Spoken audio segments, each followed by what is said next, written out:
following podcast contains possibly triggering material and strong language. The views, thoughts, and opinions expressed are the speaker's own and do not represent the views, thoughts, and opinions of the Ride the Rebellion podcast and Craft Show Digital.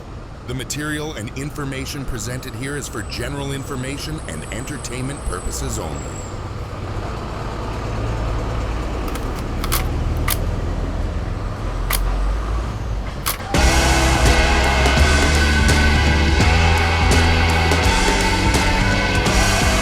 What's up and welcome to, wait, it's a mountain bike episode, so I'm going to do the original intro. Oh, okay, there you go. Yeah. What's up and welcome to another exciting episode of the Ride the Rebellion podcast. Feels weird saying it. I'm just not used to doing it anymore. With me as always is the king of the South Alabama turd down, the reign defending something. He has the belt still. Somebody please come take it from him. Dale Boyd of Dale Boyd Sports Management. Hey, so... we've been saying that it's not a mountain bike podcast, and then all of a sudden it turns into a mountain bike podcast on every episode. So I don't know what we're doing. We don't know what we do on the show. We just sit around and talk about stuff. With us in the studio, these are rare treats. Not that we have someone in the studio. That's become a little more regular, but we actually have someone. Is it the X? How many chromosomes does a woman have? They have more than us? I don't know. Because no one knows? We have a woman in the studio, folks. I was gonna say, if I answer that, it's probably gonna be the wrong. It's all gonna go down. Hey, from there. You look at that, making some offensive genetic jokes right out of the gate. Too bad. Yeah. So Amber, you go by Draper, right? I do. I just was making sure there wasn't like some secret other name. In public, it's not Draper. In private, it's Draper. Yeah, I should do that. I would. You know, sometimes you don't want to be associated with your significant. We call him Duck, by the way. Duck. We don't say his name anymore. We just say Duck. Duck? Yeah. D-U-C. It stands for Dirty Uncle, but we don't say his name. Got it. Yeah. Anyway, Amber, we don't say his name. Draper is here. So we're here for a couple of reasons. One, because I have actually some curiosity of where you found the passion to start pushing so hard in mountain biking for women, legitimately, because I think it's fascinating. Two, we've always been on this journey to try and understand why more women don't ride bikes, because we ask it as blanketly as we can, and we've stated, I understand any woman rolling up to a bunch of sweaty dudes that clearly have machismo issues. They're not going to want to go in the woods with those people most of the time. They probably won't unless they've been around them. And I understand that. I have daughters, so my observation, you have one. I have two, so my observation is I have to worry about all of the male genitalia in the world now. True. And so I get it. So that's one part of it. And then the other part of it is some of the innovations that you guys have done. Because we all know that Dirty Uncle is like aggressive and is made... It is weird to say, right? We all know that Duck is aggressive and has done some stuff, but then you turned around and kind of did this stuff on your own, which I think is a testament. It goes in line with the first two questions, why women are riding, and then you kind of took it upon yourself, which I think is huge. So I kind of want to go there, but before we start that, let's go back to who you are. So let's go keep those in your brain hole, but let's go back to the very beginning. Who are you? Oh, I don't even know where to start. I'm Amber Draper, the spouse of Duck Chase, which seems odd. But we've been living in Pelham, Alabama. Chase has been doing mountain biking for so many years. I've just kind of been the wife of Chase, working my ass off at home, doing my thing, and he's been out riding his bike and doing his thing. And taking all the credit for it. And taking all the credit for so many things. Accurate. Yeah. So, I mean, that's me. No children, animals at home, sitting there chilling. Did you recently, and if you don't want to say this, we can always cut something, but did you recently, you were in, I think when I met you the first time, were you maybe coming out of grad school or some other program that you had taken on? Oh, who knows? I have so many degrees that it's ridiculous. I mean, I swear to you, I just love the torture of going to school. So probably around the time that we met, I was somewhere in between my MBA and my most recent master's degree. Okay. That master's degree had a concentration in leadership and professional development and nonprofit management. So I kind of parlayed some of that information over into the world of BUMP, the nonprofit. Which is interesting because it's one of the things of like most of those organizations that we've come across is the most sweaty of the dudes. That's kind of the ritual for any IMBA organization. I can talk shit about IMBA all I want, by the way. You can't, but I can. No, she can now. I can now. Well, I can even say it about Sorba. So you can't and I can. So my point is, it typically has been the sweatiest of the dudes, not the best rider, just the sweatiest, which is a video game term, but the sweatiest of the dudes end up being the person that takes it over. But rarely do I see a lot of people with professional development in that. And having worked in the advertising sector and worked with tons of marketing directors and other professionals from non-for-profits, I think people miss the big idea of how complex an NFP actually is. Like when you start getting into it, it is not just begging for money. There are complexities that people don't understand on the political side. What kind of shitstorm did you step into when you walked into that side of it? Or not from Sorba. I just mean like stepping into it, like Raleigh. Like what did you step into on that side of it? Well, I kind of stepped into it before I got my last master's degree. Chase was working as, I don't know, like the trail director or something like that 5 or 6 years ago. And we would come back to the living room at the end of the day and we'd have conversations about this is a business. It's not being run like a business.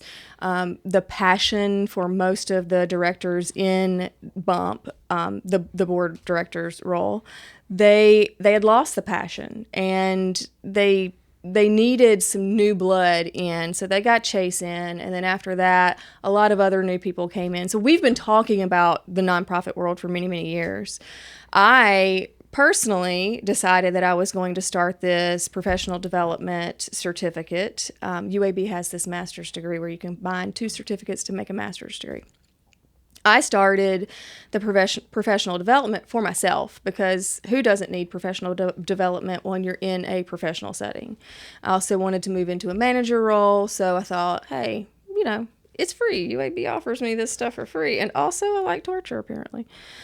So I go and do this professional development role certificate, and we continue to talk about how a nonprofit needs to be more professional and be run like a business, so on and so forth.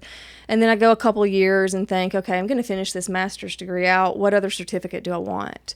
I'm looking through the list and none of them hit, and I think, okay, there's something in here. Let me take another look.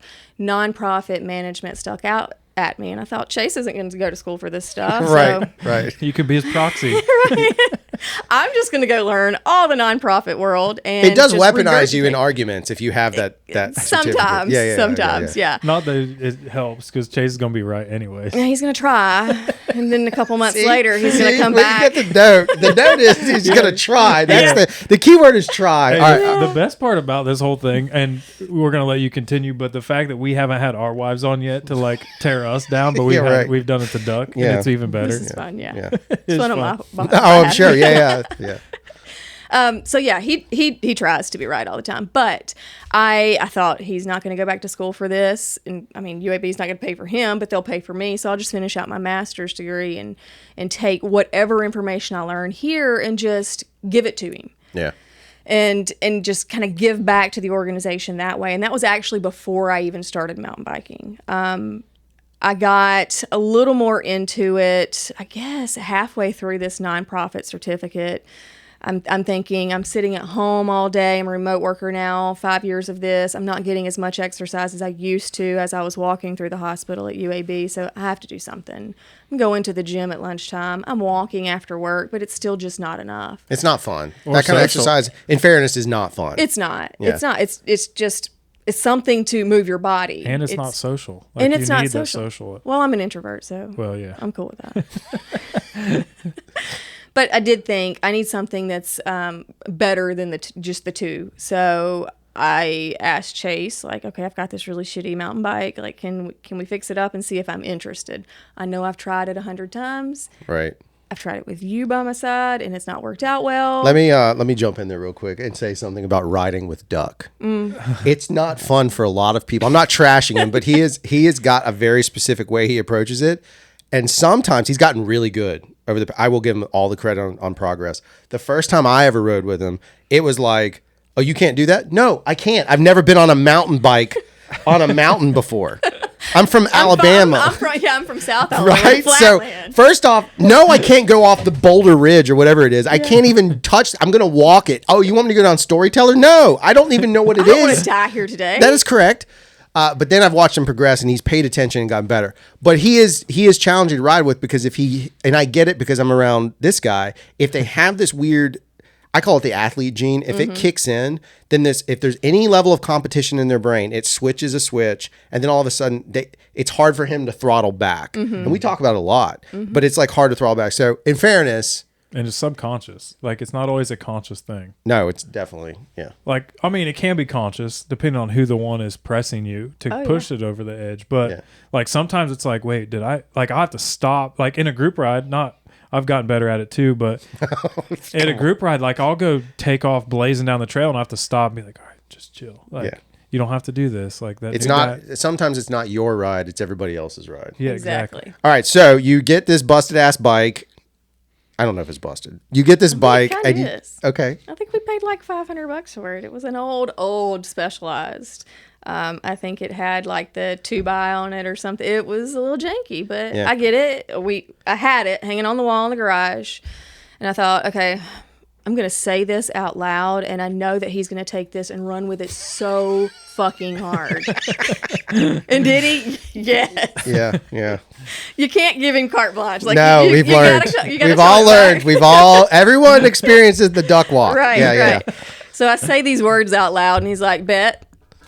Challenge accepted. Got you. So I get out on the bike. We do our thing a little bit. And again, it's a challenge to ride with your spouse. I don't care if your spouse is of his caliber or just starting out as well. I think it's still a challenge. So then I made the comment, we were going on vacation. Like, let's take the bikes on vacation and do a small ride on vacation in North Carolina. And he said, okay, let's do it. But I'm going to rent you one. I was like, okay, cool. That's fair enough. He said, I don't think your current bike can handle this. So like, we'll rent one. So we did. And it was so nice. Like, I got super, super comfortable on it. Didn't turn out really well for me in the end. Hit my face. Got concussed. It was not cool. Wow. Yeah, No. it was not cool. Said then, like, I am never doing this shit again. I don't know why I did it this first time. I don't know why I thought that this was going to be my sport. Like, I don't understand. I'm not doing it again. And then I got to thinking, I'm just being stupid. Everybody has, especially these newbies, everybody has one of those moments. Now, granted, not everyone falls and hits their face and nearly busts their teeth out of their face, but okay, whatever. Let me think about this again, because I plan to retire from teacher retirement system in like 3 or 4 years. So this was at the time, I want to be able to travel, and Chase is going to want to ride his bike. I'm going to want to hike. I don't want either one of us to do these hobbies by ourselves, especially in the locations that we'd like to go to. So, okay, Amber, just suck it up and just do it, because it's going to be beneficial for you. It's going to be beneficial for your relationship, so on and so forth. So, I don't know, fast forward 3 or 4 months later, I'm riding my bike. I told Chase, like, sorry, I can't ride with you. Like, I just can't, because inevitably he's going to say something. I'm not going to be in the right headspace, and I'm just going to want to throat punch him. Right. I mean, Fair enough. that happens sometimes anyway, not the actual throat punching, but the desire to. Of course. I'm sure he says the same thing. I don't think he would be allowed to say the same thing in today's market, but I understand. Yeah, true. I think that's a spousal understanding. Oh, for sure. Yeah. I'm just going to the other room. Yeah. I'll be over here if you need me. I'll be with my girlfriend, is what I say. Oh, good for you. Too much work for me, bro. I'll just be in the other room. I don't need two of the same problem. It's kind of like, I do like double cheeseburgers, but when you get to 4, I don't need it. And nor do I need 2 double cheeseburgers. That's still too much. I need the bread between, so I just get the Big Mac. I don't know where that line's in some weird I don't know. It's euphemism, but you took it weird- there. It gives him a break from the meat. I got It it. does, yeah. Too much meat just touching. I got it. No more meat touching. All right. Okay. This is a PG-13 episode. It's all right. All right. So all right. You rode with him, and it was like too much. Yeah, too much. So I was like, look, if I'm going to do this, I need a group of ladies that I can either learn from or learn with. And I'm cool if it's both at the same time. Mm-hmm. So we kind of threw some ideas around, and we created this Women on Wheels, where we asked our local bike shops to give us for the day their demo fleets and helmets. Oh, brilliant. Right. And we loaned them out to ladies who have never been on bikes, or if they wanted to even try like an upgrade for the day or whatnot. Maybe their bike was equivalent to my shitty bike and they want to get on a decent bike for the day. So we had Erin McMahon from Huntsville. Yeah, she's awesome. Come down and do some ladies clinics for us. And we had upwards to 40 or 50 ladies show up. Whoa. Now, right. It was impressive. So so one of the things I'm curious about, because I know that there may be, what do you call it? Podstage partners listening to this. But when you went from, I know prior to hitting your face, but when you went from that bike to a better bike, did you feel, once you got back on, did you feel like your confidence was better based on the bike technology changing and having a stronger bike? Did that have an effect on your brain? Because men will argue that we want to do this so we can buy a new bike, but I do feel like there is a little bit of realism behind that. It really is. Yeah. So my old bike, it had problems shifting. The brakes were so stiff, which was the reason why I hit my face, because the new one we rented, you barely touched it and you just stop. Right. Of course, you're going to go flying over the handlebars at that point, like hit both the brakes. You're like, Jesus. Yeah. So my old one, you had to really crank down on the brakes, and the shifting was real janky, and the whole thing was just very outdated. So yes, my first real mountain bike, we'll call it, once I got back in or got into it, was a Live Intrigue. So it was real base model, real entry level, but it was perfect. 27 and a half tires. It fit me wonderfully. It was heavy enough to keep me feeling very stable on the downhills, but I took it extremely slow for the first probably 6 months of owning the bike, just because I knew, okay, I hit my face. It's because I lack skills. It's that newbie stupidity. I didn't ask questions, right. Whatever. So now I'm going to back it up, and I'm going to learn the actual skills that I need to ensure that I do not do that again. Now, I have not hit my face again. I've hit other parts, and they're not fun. But anyway, so I've not hit my face again, but I did learn that going from the old bike to the newer model Live Intrigue, that there are some new technologies out there that made riding just so much easier. I mean, it was just seamless. You shift the gear, it shifted. You know, you hit the brakes, and it stopped. Right. It wasn't none of this janky, squilly stuff. Right. Hey, we're recording this, and this is going to be a video that men can show their wives about why they need to get a female's point of view. Like, this is why I need my $3,000 bike's not doing it. I need a $7,000 now. bike. This is how. See, Wait. you just weaponized. Did you just you weaponized Amber into a? That's great. Well done. Yeah. Well done. Yeah. For all the men Perfect, out there, yeah. thank you. You do you. But, So do you feel like that some of that, like some of the women that showed up at this event, the reason I was asking that is because some of them showed up, and you had mentioned some of them showed up probably had never ridden before, or haven't ridden in a long time. Yep. They probably had basic bike skills in the sense of like knowing how to ride a bike, but knowing how to ride a bike as a teenager, right. when you were riding in your neighborhoods, not riding off the side of a mountain, not riding on a trail that drops down. Like, this is completely new to these ladies. Right. Here's an important question, though, to all these new people that came, or people, how did you get the information to them? Because women don't generally follow our mountain bike pages, or like, I feel like it's really hard to get information to females. So, side by shout out Brittany. But That's one of the girls that follows us. oh, okay. See, I pay attention. So, oh yeah, Brittany does follow us. She rides with you. Yes, she does. So if we're talking about the same Brittany, yeah. yeah, She does. I was just, I caught me off guard.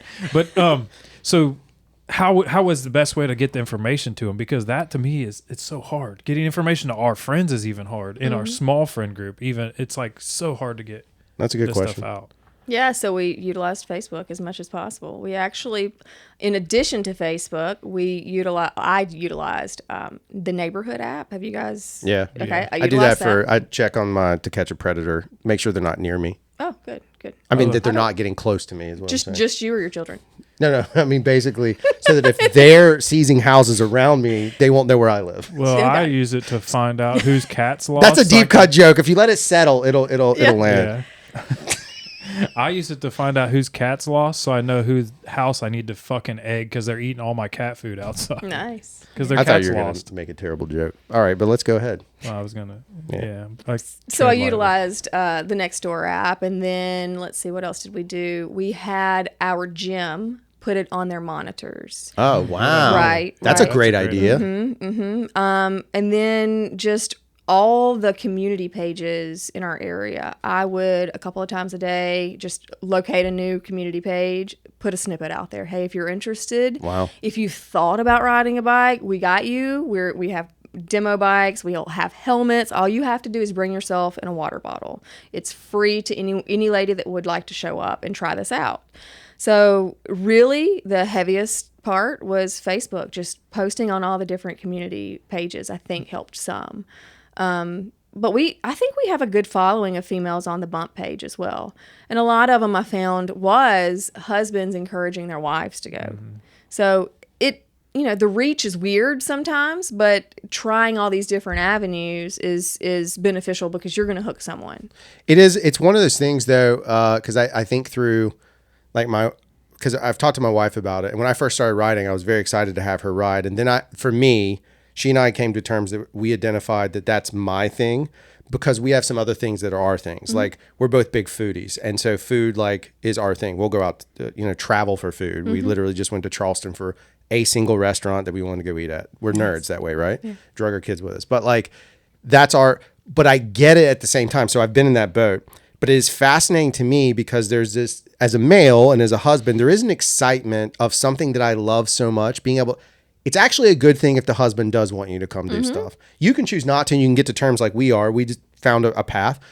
But the fact if the husband even shows a bit of interest, I always think it's, as a male, I can speak to it. That means that I care enough about you. I want you to be part of my life on every aspect, right? So if it were my, 10 cheeseburger list, sure, that's my thing because she likes a cheeseburger, but she's not like going to want to go to these sketchy places like I'll go. But for her, going to that restaurant and finding these chefs that we both like and going that path connects. Same way on the mountain biking side of it. She's tried to ride, it's just not for her. But there's not knocking Mobile. The support community is not as strong, right? It's also because there's not a lot of trails here. Let's just be honest. And then she has an asshole that's on a podcast that talks about bro shit all the time. But I do think it's interesting that connection. So some of it was that, because you mentioned this, some of it was that you identified like, hey, we're going to end up doing this traveling together. Mm-hmm. You're going to want to hike. He's going to want to ride. It's really not good to do those solo either way. Right. So you might as well find middle ground. Mm-hmm. In fairness, I would argue that mountain biking is kind of like hiking. And if you ride with Chase and you can't ride the shit that he wants to ride, I'm definitely hiking. Yeah. I'm hiking a bike. Yeah.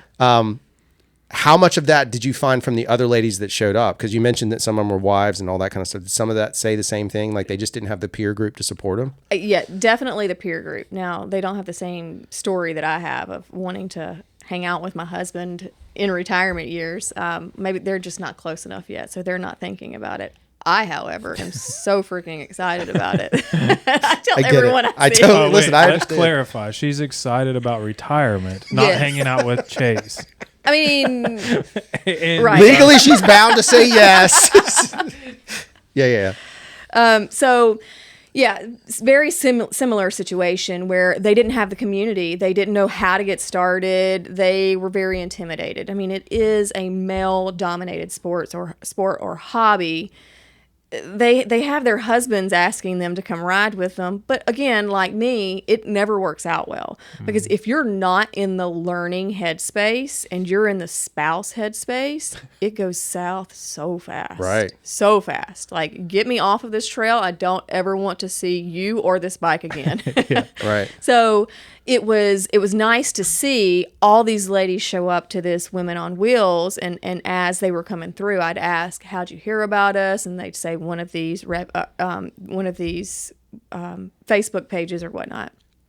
And then as I saw the excitement on some of them, I'd tick mark off their names because we asked them to sign in. Obviously, we had to do some waiver stuff or whatnot, but I'd ask them to sign in, and if I saw some really excited ladies, I'd tick their name off. And later on that week, I kind of gave it a week, but I would send them a personal text message that said, "Hey, I'm Amber. We talked at the Women on Wheels, and I saw you were so very excited about it, and I'm so excited that you're excited, and I'd love to know what can I do to help you get into this hobby."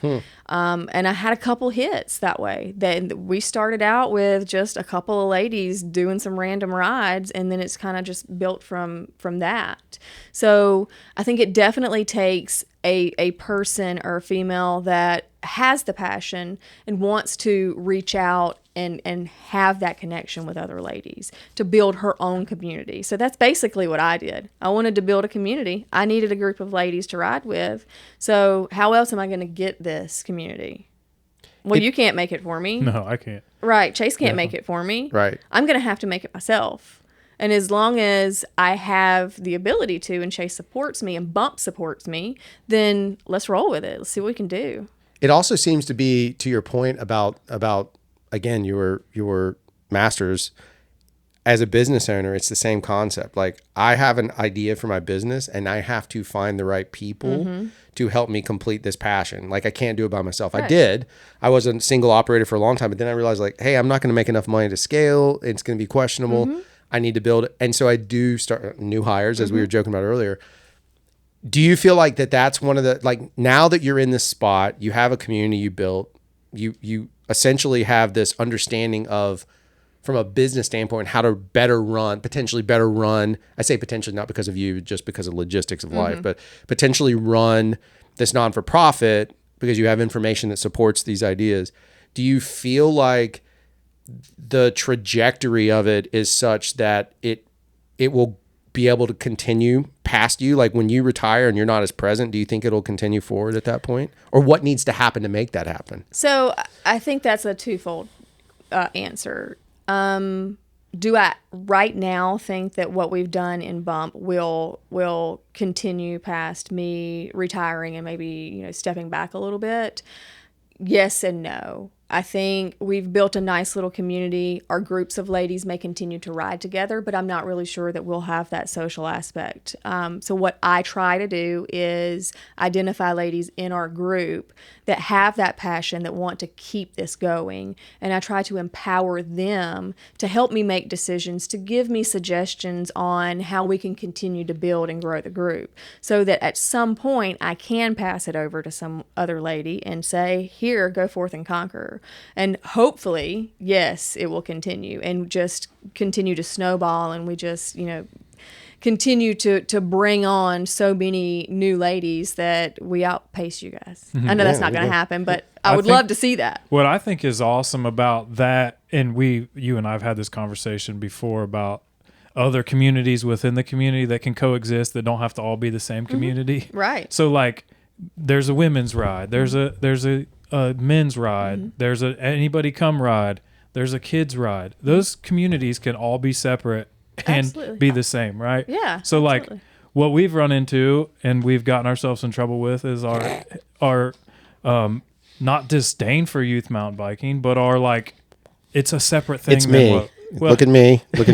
You can send all hate mail to daleboy@gmail.com. Yeah. It's a separate community, though, right? Like, we are men that spend time working with in our community, or with our families, or our jobs, and we want to go ride our bikes with other men and say things and talk about things in a safe space in the woods. Absolutely. Where no one's recording anything, as men, right? Like, I think that women want that same thing, we do. right? We do. And it's sometimes I feel like we get pressured into being like, well, why don't you guys have kids ride with you? Like, because we don't. Well, we have a protection because you can't technically come ride where we can ride because you're not 18. So we have that protection. But I've heard that, like, where there's always that, and I know that people are like, the future is the kids. The future are the future is, how is your women's group ride going to continue if you're not letting girls come and join the women's ride? And it's like, I feel like there's a time and place for that kind of stuff. Don't you agree? Like, I agree. Yeah. Well, so do you feel like like juggling that issue, and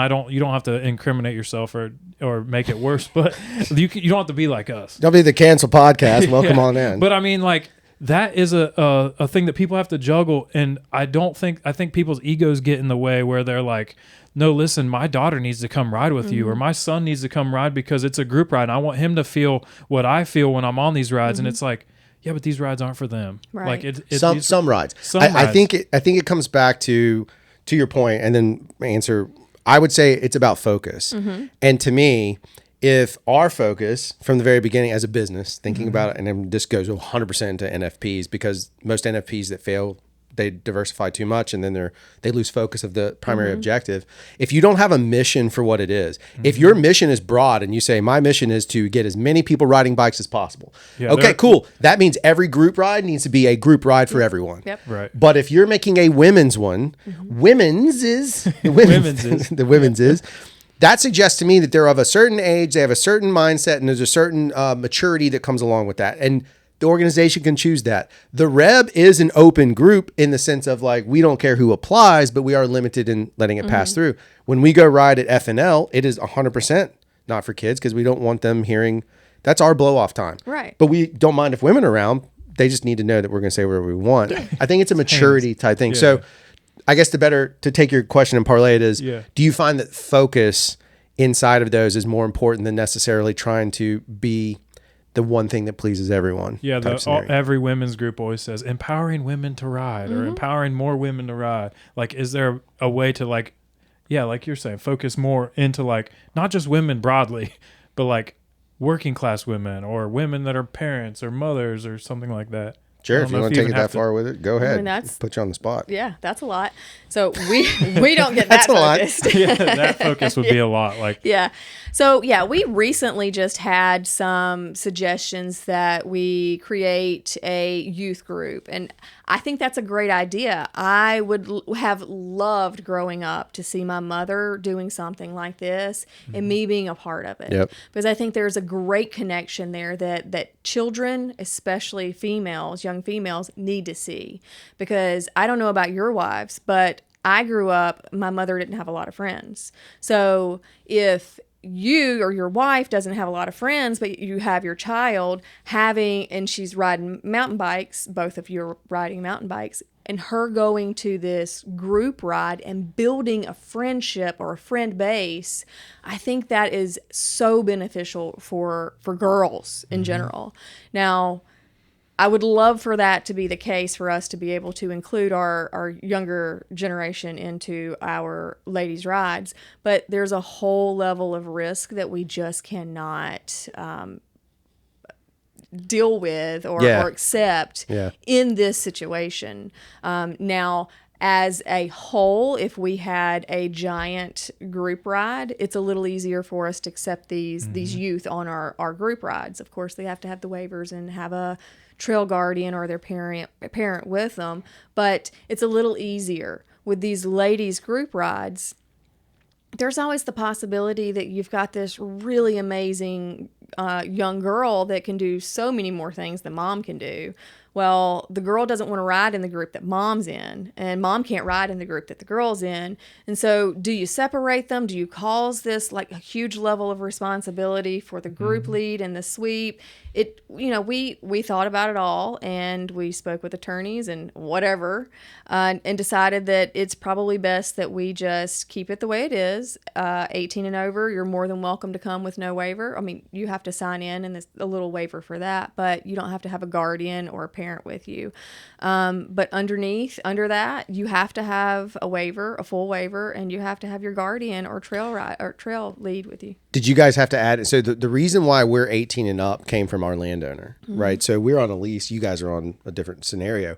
But he followed, at the time, this is pre-split of IMBA and SORBA, he followed the IMBA regulations. And inside of IMBA regulations, part of the insurance that must be carried if you accept youth is that you must have no molestation insurance. Like, you have to have this whole clause. So the way around that is to say, 18 and up, right? So when I look at it from any organization, and if my focus of the REB was we want to build a mountain bike park in in Mobile County that is for people who don't want to ride on the public trails because they don't offer the types of riding, and we want to go potentially build trails, and we will assume risk on that, but we don't want others to assume that don't fit, because it's inherently a dangerous sport. We get all the legal language. But that's the other side we had to look at, is like it wasn't about limiting, it wasn't exclusion in a middle finger way. It was exclusion in a twofold approach. I want to have a legal exclusion I have to deal with. And the second part of it is it takes away focus. And I think most organizations, I won't name any of them, but my opinion of that is most organizations have focus in the beginning and the focus shifts and people don't identify it. Sometimes it shifts with the audience, right? And sometimes it shifts with timing, and sometimes it shifts with environmental, whatever. But it seems like it's those two. How, because you guys have seen this acceleration, you've done a fantastic job of pushing it forward. What have you taken away from it now? Like, did your masters benefit you in sort of seeing how to better run your focused organization, so to speak? I know you're part of Bump, and I'm not taking away anything that I'll give him his proper name, Chase, has done, because he has done a fuckload, and it's insane. It's a case study of, holy shit, this dude did this, in right? such a short period of time as well. In such a short, in absolute fairness, I don't want to downplay anything that he's done. But on your side, now that you have a tight knit, because Chase is not going to understand your experience. That's just reality. Right. What have you picked up on? Like, what are some of the things you guys have learned as a group? Because this could help inspire other people. I mean, we've got 4 listeners in Canada. Oh, gosh. You guys are big. So yes, the masters has helped me significantly. Both of my masters have helped me in this arena significantly. But, you know, first and foremost is making sure we do not have mission creep, because like you were saying, that mission creep can take you down in a heartbeat. So that was one of the things that we did take a look at with the suggestion of youth being in our ladies' rides. Is this a part of why we initially started this ladies community? No, it's not. Do I want it to be a part? Do I want those girls to be a part of the community? Absolutely. But is this the right spot for them? I don't think so. We need to take a step back. We need to have all the conversations with the attorneys, with people who are in the child, we'll say 18 and under nonprofit mountain biking world. We need to have conversations with Sorba. We need to have conversations with other nonprofits that are mountain biking related, adult mountain biking related, and determine how they address these situations. So we did all that. But, it was a take a second and think about this. Do I want them in our group? Twofold answer, yes and no, because I want that ability to say whatever I want to when I want to. I mean, I can say some lewd things. We talk about lady stuff too on our rides. These kids don't really need to hear some of this stuff. If we have to censor ourselves, it kind of sucks for us, because that's why we're there, is to be with ladies. That we can talk smack about our husbands, and then the crazy random shit that's happened with our bodies. Like, we just want to talk about this stuff. Right. So we need that community to say. No, y'all aren't alone, though. I mean, we have had conversations about old man shit that is just straight up old man shit that happens when you hit a certain age, and you're like, I didn't expect this. No one prepped me for it. Who am I going to talk to about it but these dudes? Because at least we're like-minded. Yes. And some of them are younger and they don't know, and they think that they're going to be invincible forever. I'm like, listen, things are going to start touching the water. You're going to have problems.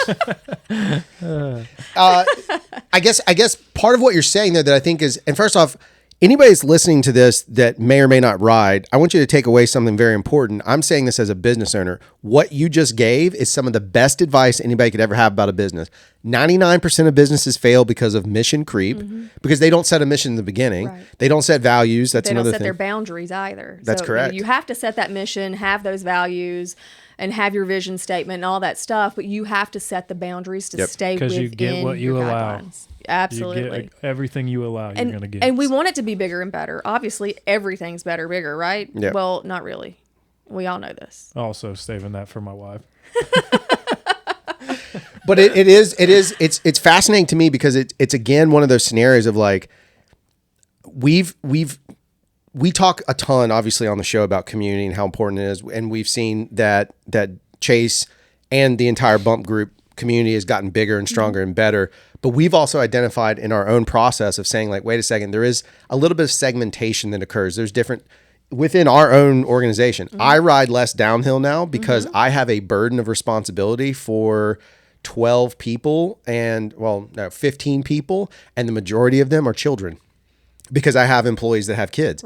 Right now, my business, if I stay on mission, right, and I keep my focus, right now I don't want it to be centered on me. That's why I have a new guy in my office. But until he's to that point, it still relies heavily on me to get it done. So I don't have a choice of, do I want to risk? Yes, but I also have to be conscious of it. So there is segmentation in that. There's a group that will go ride without me. And that's okay. I'm like, I don't get mad at it, but that's just the reality. Like, I get it. But then there's other times I go by myself because no one wants to ride a 32-mile ride with me. It's segmentation. It happens, right?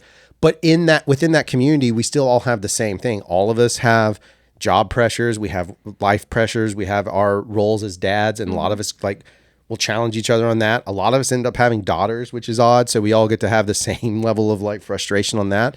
We have the same level of stresses across the board. When I say that, at the end of the day, it seems like, is the organization more about, has it become to be more about community than you thought? Did you think initially it was going to be like, cool, I'm going to get some people to ride with and we'll have structured rides? And then did it become something more than that? Or has it been able to maintain itself as more of a ride focused community? Like, how would you describe it now? Because the way you kind of sound is like it's more of a community. Yeah. So for the ladies portion of MOMP, we'll that's specify what I mean. That. Yeah, yes. Very much so. It's very much about community. I'm not trying to make it into this giant program that's going to do massive things. I want it to continue to be about community for the ladies because I still want the overarching business and mission of Bump to shine through. So I don't want us to take over or to even create our own nonprofit out of this. That's not the intent here. The intent is to get more ladies on bikes, get them comfortable on bikes, and have them go out and encourage other ladies to join our community so that we can sit around and talk randomness and go to the bar if we wanted to go to the bar and have some drinks afterwards and just have friendships that didn't come about through work or other friends. It's a great point. And that's how I think most females as an adult, how they gain their friends is either through a coworker, and then you become friends with their friends, and then you kind of organically become friends with other friends through work friends, but you didn't gain your friends through a mutual hobby, which is completely different than work.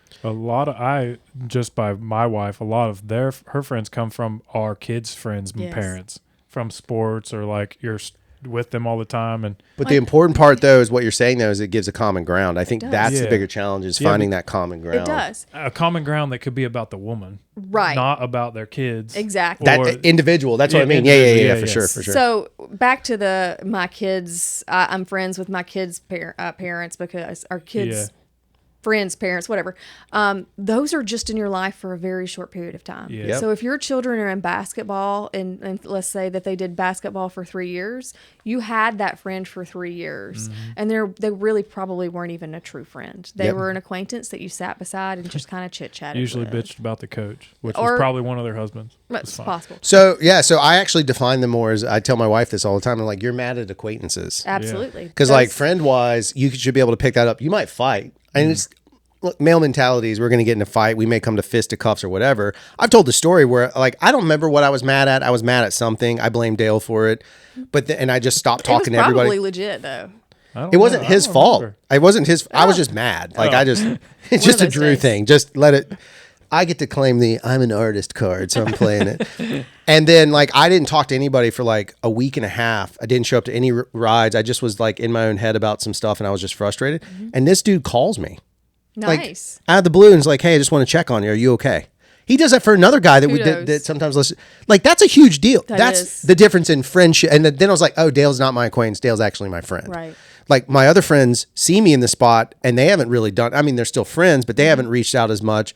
This dude noticed my absence enough to call. Right. That's the difference. And I think that's what you guys have created, which I think is a huge deal, because there's a relationship there that we can bitch to each other about our wives, and we know that it dies right there. Like, Right. I don't go tell, guess what Dale said about Casey to my wife. Like, Well, I tell her too. So. Like literally, whatever I bitched to you about, I've already bitched to her, and I didn't win. So I'm trying to get affirmation. Yeah. That's a very please tell male me, thing. please tell me I'm right here. And meanwhile, on the women's ride, it's like, listen what this asshole said to me. He tried to pull this one off. Amber's like, you should just throat punch his ass. Yep. Throw punch him. Done. So- we won't ask you any more questions after that. just takes one. That is not legal advice. No. Please do not throat punch anyone. Also, this goes back to why we don't let youth on our ride. The Utes. The youth. We Yeah. don't let the Utes. They make TikToks. There's out of youth it. groups for that. So you guys have there's stuff coming up. I know we're kind of, when this episode drops, we try not to do a lot of timely stuff, but I think it's important in this case because there's a lot going on at one time. We're mid-year in 2025. So anybody listening to this is going to feel dated for a couple of minutes, but we're mid-year 2025. You guys have already had a few events. You have other stuff coming up. What can you tell us about some of that stuff? Because I think it's interesting enough that if somebody really wanted to go ride somewhere good anyway, or experience it, I would say that Oak Mountain is where you should go attempt to ride. I think it's better. So what do you guys have coming up in that side of it? Yeah, so actually, our ladies community usually has a Thursday night ride every Thursday at 5:30, weather permitting. And then we do the third Saturday a month that we kind of move around to the trail systems. I've not been really great at that, but we're still trying to learn some of the new trail systems in the area and gain leaders who are aware of the trail systems so we can move around. But we also do socials every once in a while and whatnot. But the most impressive thing that we're going to do in the future is we're doing a women's mountain bike festival in September of 2026. So the inspiration behind this was obviously we want to get more ladies comfortable on bikes. We want to encourage them. Let's take a step back. Chase has mentioned multiple times, I think it would be nice to have a festival for you guys. And I just keep thinking, it would be, but we're talking the Birmingham community, which is going to be 60 maybe ladies. That's cool and all, but that's a lot of work for 60 ladies that ride the same trails over and over and over. They're not going to want to come here and pay to have clinics and do group rides and whatnot. It's just not a thing that they're going to want to do. So I've kind of turned him down on that a couple of times. And yeah, it's a great idea. But fast forward, we were at Sorba conference this spring, and at the volunteer appreciation dinner, I'd had so many people come up to me and say, our ladies loved your Fall Fest and loved what you did with the ladies clinics and the group rides at the Fall Fest, and they want to know when you're going to do it again so that they can come back. I probably had 5 men come up to me and tell me this whole weekend. And so one last man said that to me at the volunteer appreciation dinner, and after it was all over, I said, okay, Philip, I've got a suggestion, and this is, I've had a few drinks. I'm just going to go ahead and give you that caveat. This is probably the stupidest idea I've ever had, but I would love to have a Sorba Land Women's Mountain Bike Fest, because I think it's going to be a huge benefit to the Southeast women's community, not just my community. We ride these trails all the time. We know what they're about. But these other ladies who have absolutely loved our trails in the past would love to come back and ride with us. So let's get buy-in from all the chapters, if we can, and see if we can make this the biggest ladies mountain bike fest that the Southeast has had. So that we just kind of continue to talk about it, and we've landed on a date, and we're having it at Oak Mountain, and we're going to try our best to make this the biggest ladies mountain bike festival in the Southeast.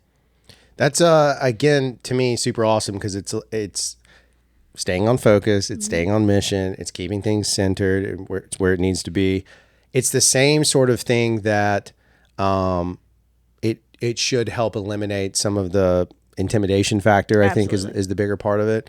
And it also creates a destination side, which then introduces the concept of, just a suggestion, you should have like a little corded off area that's called the Creeper's Corner. and that's where all the men can be. And just give them like a 10 by 10 by square, and they just jam in there like just a big sausage factory, and just keep them all in there. And Creeper's Corner is perfectly fine. But I joke, but I'm serious in the sense of like that's a massive step forward. And if you're going to continue to push it, you need to show that, because the other side of it too is some of the stuff I've seen. Again, I'm saying this as on the show, in my opinion, some of the stuff I've seen feels very forced, and this doesn't. This has felt like an organizations that have an organic growth last. Organizations that have forced growth, you might see this big spike, but then it just dips. It just goes away. And it's basically because the pressure is there to do something, and then that mountain peak falls off, and then it's gone, right? Or because the torch gets lit, it gets a big flame. The flame's all the way up here, and no one carries it past where the flame was. Right. So I think just goes out. Yeah, it's 100%. So I think what you guys are doing on that side is fascinating. It's definitely a passion forward approach. I think any of us in the mountain biking world, we want to share our passion for the exhilaration of riding a bike. I mean, it's challenging, it's rewarding. It takes all types of, as a female, it takes all of my courage to get back out there on the bike. It takes all of my determination to make it up that hill that Chase just flew up like there's nothing. It's like it's not even a hill, and I'm like, you're gonna die. So it takes all of my determination, all of my courage, everything in me to keep getting back on a bike every day. And yeah, so in the nonprofit world, it is a passion forward, and that example of it starts out burning really hot and falls off, that passion just goes out. Or you're not finding enough leaders to help you disperse the passion so you can keep blazing your path forward. Yeah, it is a thing, like in all the organizational stuff of like stoking the fires. Like we all know it as riders. Most of us know it. Like a lot of us, Dale doesn't watch anything, but there were times, I don't watch as much anymore, but there were times where I might not feel like riding at a dirt church on a Sunday morning, but then I would like, it'd be, because I get up so early, it'd be like 6 a.m. We're supposed to be there at 8 or whatever to meet. And I would end up watching a couple of videos, and I'd be like, oh, it gave me the stoke to go, right? It's the same sort of idea of building on it. You've got to have something to stoke that. That's what it's really not the group as much anymore, because the group still does its own thing, but that location became that for us for a while. And then we transcended that. So at some point we transcended the location, which you guys are much faster at doing than we are, but we transcended the location, and it became more about like, okay, we're moving past the location. Now it's really just the people. And then once we started getting that in, it just kind of changed the entire dynamic of, I mean, I can't imagine our world without it. Like it's something that's crucial for my mental health and physical too, but it definitely pushes everything forward. Have you found yourself, now that you've been riding, and some of the other women, have you seen in them, have any of them mentioned changes that have gone on? Like, because we talk a lot about the mental health side as men, at the mental health, and I think everybody gains something from exercise, but have you had other people be like, look, my life changed because I'm riding a bike now? Have you come across any of that kind of stuff in y'all's community so far? Yeah, I think we've had a few ladies mention, I didn't work out a lot before. This is definitely my stress relief. I come out here to hang out with you guys and burn off some stress and whatever. I've lost a few pounds here and there, but really it's more of them finding their community and finding someone that believes in them and is able to encourage them to do the hard things. Yeah. So they're looking, as females, I think that we crave someone outside of our families to tell us we're doing an amazing job, and that, yes, this is hard AF, but you got this. Let me show you how to do it a little better. You did an amazing job on that. Let me give you a few little tips to make it over that rock a little easier next time. So as females, we crave that. And I've heard from a few of my ladies say, if it weren't for you, I wouldn't be here, or, I wouldn't continue on, or I wouldn't push myself this hard. So having that encouragement is definitely beneficial, and that is the largest thing that I've heard from them. That's fantastic. I think that it's also, you realize this, and I know that you and Chase have had these conversations, and if you haven't, then you will. But like, you find out that sometime that the most important thing you do in your life is for free. Right. Like you're not getting paid for it. Right. Right. Like Chase does all that for free. You do all this for free. Like I've done a lot for free. You do a lot for free, Drew. And it's like, I do not do anything for free. that's actually true. But so not even tunnels. not in the tunnels. So, but it's like once you feel that, and when you hear that from the ladies, right? Like it makes you like, oh, I'm not going to miss a ride because that lady's Right. depending on me to be Right. there. Absolutely. But the problem for all of us leaders becomes when it's like a burden, right?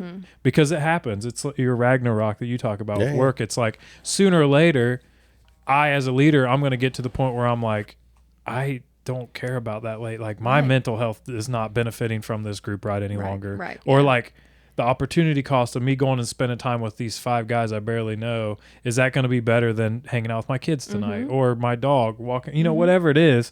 Like it happens. So like, do you ever think about like, how is it? He kind of asked earlier, like the next person, but like, that's going to happen to you. Like the burnout does happen. And I don't think people always understand, because they'll look at me and be like, dude, you weren't at the group ride for the last month. Like, where you been? Like, did you guys can't ride bikes without me? Like, did I not, you know? So it's, I get that whole side. And like, I look at people like you and I always like, I know that you know because Chase, but like a lot of people don't understand, like when you take on that crown to go lead people, you're leading them. Yep. Like there's no way to just say, I'm not your leader today. Nope. Go find somebody else to do, because Right. people want to be led. They Absolutely. don't, you know, so like, do you ever worry about that? Like, I do 'cause worry about that'll that. happen. I do worry about that, and that's definitely something that through that nonprofit certificate, we had a course that was a little related to volunteers and burnout. And you know, we talked about how you can strike that match and burn it up fairly quickly if you were going too hard too fast. So there are times that I think I really don't want to go to this group ride. I really don't want to go to this social. I really don't want to do that. It's likely because I'm lazy, or I feel like, Or because you're introvert. yeah, there's that. There's the introvert, a little lazy, and sometimes it just feels like a huge demand on me. We don't have children, so I can't play that card. I'm not the only person I'm leaving is my husband, and we spend plenty of time together. So it's it's not like, I think the correct answer is we spend enough time together. that's accurate. So I don't feel like I'm giving up a whole lot to even go for a social or a group ride or whatnot. But yeah, I do have a concern with that. But it's really nice because Brittany Horton comes in. She says, hey, if you're not feeling it today, I got you, boo. Yeah. Tell me what you need me to do. Brittany's a beast. She is. She's absolutely amazing. Also, So, I've said on this podcast before, if she's not the MC of all bump events from here forward, she should be. she should be, right. She I'm did an advocating. amazing job. She did. She kept the energy alive. She Like people did. actually paid attention. Like Chase, like, listen to me. Yeah. Nobody's listening, to dude. you. You put Brittany on the mic and everybody's like, hey, yeah, I'll walk over there. I'll do this. I'll go buy some merchandise. I'll go Exactly. sign up for whatever it is. Yeah, she did shirts are on sale. Nobody's buying them. Get over here. Yeah, that doesn't get them sold. It's not a call to action. That's exactly how he sounds. How was because you've been around and I've experienced it technically once, but I've experienced watching the chaos of bump and grind because it's insanity, right? And obviously we were working for Chase we were there filming, and so we had a objective to do, and that's a tremendous burden. But I always saw you as being able to, like, every time I saw you there, it was like you were, I mean, the dumb cliche, you were the Rock in that sense, because like he gets beat up because it's a lot. I've been in the, like when I directed movies, it's the same way. There's a central person that all questions have to go to. There are departments doing their job, but then you're like, why did you make that decision? And there's little things you start to notice, and then you start thinking about the next time, and it's just the way your brain works if you care. Right. Like at the end of the day. How did you deal with all of that insanity? Because some of those seemed like they were just, not that the people were bad, but the amount of requests coming in at one time was insane. Yeah, and I'm not the only person that gets asked. Like, Yeah. It's amazing how you can compartmentalize on days like that. You get up in the morning, and you're like, okay, let's do this. We're gonna put our leadership cap on, and we're just gonna kick some ass today. We're gonna answer questions. They might not be correct, but we're gonna answer some questions, and we're gonna pretend like we're the boss. So, I mean, that's really all I've done is I've asked questions beforehand. And now that I've done, I can't tell you how many bump and grinds, I know the answers to some of these things. And even some of the directors on the board come to me and ask me questions, and I'm directing them in places as well. All the volunteers come to me. Luckily, the participants went to Brittany this year. So, sucks for Brittany. Yeah. She couldn't even go to the potty without someone asking her questions, but she was also able to field some of those questions. It's when it's tough, it's tough. You just think, this is volunteer. I'm a volunteer. I cannot let this get to me. All I can do is make sure from this point it is as successful as it can possibly be, and we'll reevaluate for next year. We'll make all the changes or the necessary changes we need to for the next bump and grind. So sometimes you have to get yourself in that mindset of, I'm just going to take these hits as they come at me, and we're gonna make a list of things to change next year and see if we can make this any better. Yeah, for sure. And that's a message for anybody that goes to an event. And I think we've said it on here before. These people are not getting paid. Right. Like, don't treat them like assholes. No. Like, so many people go there like, I paid for this. My timing's not right. Bitch, turn on your Strava. We know you tracked that shit. Yep. There's your timing. If you really want it, there you go.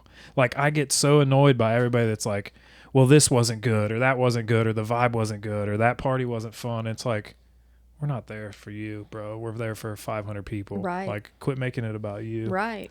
Well, And that's just like, that's just a general comment. That's like I mean, you guys have had some timing issues in the past. It's obviously Chase had no control over. Right.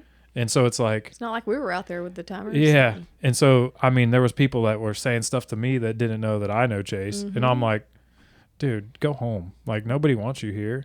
Like, it's not. if you're gonna break, my thing's always been organizations. You're always gonna have some level of negativity. Oh, absolutely. And you've said it a few times, and like, I'm a big fan of again, very machismo dude, but his name's Jocko Willenick, and he has this great quote that is, leadership is the solution. And at the end of the day, leadership sucks sometimes when you're in the leader seat. It is not fun.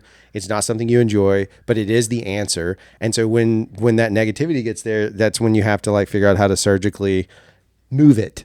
You might not be able to remove it in the moment, but you surgically move it. And once you start to get those pieces, that's when on those big events, things go. But it seems like it's the same, at least in a business organization. But if you're running a non-for-profit like a business, it seems like it might be the same as well. And it's just it's one of the hardest parts about leadership is like knowing when to deploy. What you're doing by asking questions is like the key to leadership. But you got to find that sometimes it's not always about coercion. It's not always about yelling and pushing and being like, do this or die. It's more a matter of like, okay, we got to talk about why this needs to occur, what's going to happen. And that seems to be the biggest. If I look at any event that struggles, or not that bump is struggle, but I mean like an event that's dealing with a massive amount of stress, it usually comes from the fact I do of think like that you guys have like one of the best, and our good friend Eric Hagen always says that the South Trailhead's like one of the most magical places on the planet.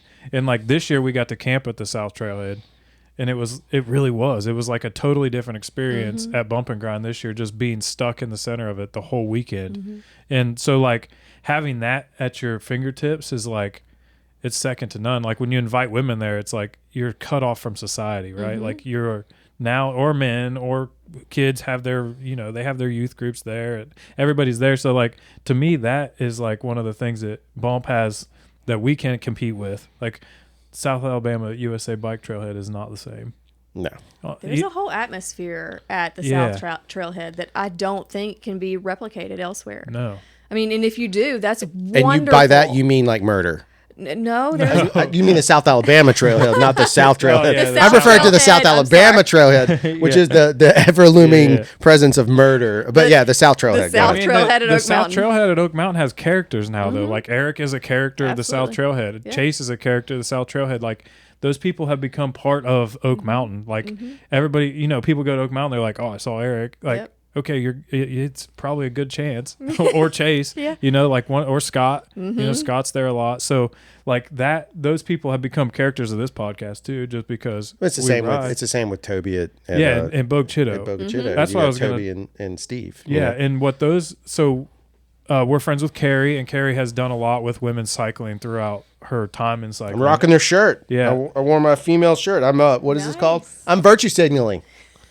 Check it out, virtue signaling. I support the ladies. Virtue signaling. The women's is. The women's but they're doing something great over there in Louisiana too. So what this event that you guys are having in next September, the 2026, is going to be great for people like that. You know, like we had this discussion that we've talked about it off air about how Jankfest has been like kind of a propellant for the whole Southeast. And it's weird because it was like an event that we just did out of our selfishness of like, hey, get people to come to our stuff. But we invited leaders, and now Chase and Toby are friends, and now like different people are friends in these different areas, and it's connected people across like places where they wouldn't. Absolutely. Louisiana, where they're at, it's not a Sorba chapter. Right. They otherwise wouldn't know about this without these connections. So like, who knows what that women's conference could be propelled to? You know, it could be a whole region then. I mean, it's essentially what you want it to be now, but like, could be a whole half of the United States or I whatever. want it to be as massive as it can get. Now I know first year we're probably going to have a lot of challenges because it's our first year for having an event of this caliber. I mean, it's going to be larger than Bumping Ride in my mind. Not participant wise, but the amount of activities that we're going to have is going to be ginormous. But yeah, that's what I want. I want all of our leaders across Sorba land to encourage their female leaders and their female communities to come to us and have an amazing time. Something that they can go back to their communities and try to pull other ladies in and say, this was the best event that I've been to. This is the best women's festival that I've been to. What we're trying to do with it is we're really trying to make sure that it is pocketbook friendly for a lot of women. I'm sure I've touched on this a little bit, but as a woman, it's really hard for us to justify spending $400 and $500 to go to a ladies' mountain bike festival. I mean, we've already purchased a very expensive bike and all the garb that goes with it. We sometimes have to purchase park passes to go with it, accessories for the car, all this stuff. It gets so expensive. So, you know, if you're really wanting to get into a community like that, we want to make this super friendly as it relates to the fee. So we're trying our best to make sure it's going to be $50 a pop. Whoa. Right. I mean, dollars, I'm buying not a pink hundreds. helmet. Right. I'm buying a pink helmet and a pink bike. Put your little tutu on. Yeah, I'll do it. Now you can support us, but anyway, we'll get to that in a second. We'll get to that in a second. So I know I'm kind of getting off topic here, but There's no topic on this show. There's no topic. Okay, cool. We're really planning to be clinic heavy and talk heavy. Have some beginner friendly clinics. Maybe even I have a bike, but I've never put my butt on the seat type of clinic. Let me talk you through what your bike does and how you utilize it. We're gonna have beginner clinics, intermediate clinics. We really, really hope to have a drop clinic, a jump clinic, a cornering clinic. We know a guy. Well, we're kind of we're trying our best to keep it to females, and we are kind of having some challenges there because there aren't a whole lot of female mountain bike instructors, and the ones that are out there, they live across the country, so it's really kind of hard to get them here. So we're really trying to get all of our instructors on board for free. Like they volunteer their time so that we can continue to make this as pocketbook friendly as possible, break down that barrier to entry. So that we as a woman can then justify being able to go spend a little extra money for a hotel, the travel down to Birmingham for a $50 entry fee where they get hundreds of dollars worth of value out of it. So we're truly trying to keep it as low priced as possible for all these clinics. So if there are any lady instructors out there that are familiar, comfortable with drops and cornering and jumps and just any of the skills, let us know because we would definitely entertain having you. We again ask that it be volunteer based so that we can keep this cost friendly for our participants. But it's just going to be an amazing weekend that our ladies can come and just enjoy for dollars. and just go back to their communities and say, hey, next year we're rolling back down there because it was cheap AF and we loved it. Yeah, you can take some of that flame that you're stoking and they can light their own matches and take it back with them. Absolutely. Light their matches there, start their communities, bring their communities back in the following years. Yeah, and like you said, you're going to do clinics and stuff of just like how to do leadership or how to do a group ride, because there's no pamphlet on how to do a group ride. Right. We've had talks with Nixon and other people, and like I didn't know how to do it. We just kind of fall into it. Yeah, it was organic. Hey, I'm going to be at the South Trailhead at 5 o'clock this afternoon. Y'all roll up. Yeah. That's exactly how it works. And then I've had people tell me like, that's not how you do a group ride. Like, okay, my bad. Like I didn't know that there's rules. Right. Yeah. I mean, there's one rule: just don't drop everybody. It's pretty. That seems be to be encouraging. Don't drop people. Yeah. Well, encouragement's different. Depending on the group. Depending on your Yeah, it is. It's there's no rules because it's like a fluid situation. Because it's a leadership situation, which means it has to be fluid on that side of it. Mm-hmm. But I think that, like you said earlier, is empowering other people to make decisions too. Like the worst leaders that I've ever met are the ones that try to do it all themselves. Right, you can't do it all. You can't do it all yourself. So you're not talented enough. There's not enough time. You're deficient somewhere. Absolutely. Like, so that's the hardest part as a leader for me too, because I'm a control freak in a certain aspect where it's like I want this done this way.